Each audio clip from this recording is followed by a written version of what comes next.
المسار لحد الآن؟ ما هو تقييمك؟ هل أنت متفائل؟ هناك بعض الثغرات، أو تقييمك العام حول مسألة هذا المسار التوحيدي؟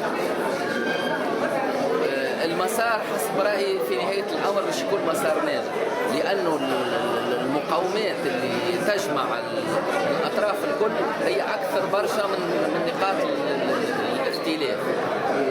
ونتصور أنا حسب رأيي أنه رغم ما يبدو من بعض النقاط الاختلاف اللي ممكن تثير النقاش، لكن في الآخر الأرضية المشتركة باش نلقاوها. هذا واضح، لأن الأرضية المشتركة في حد ذاتها هي صحيح غير موجودة على الورق، ولكن الأرضية المشتركة هي موجودة وسط القواعد، وسط نضال الأحزاب وعملها السياسي ومن قبل، يعني مش حتى تو، وديجا احنا حتى قبل كنا ديما جميع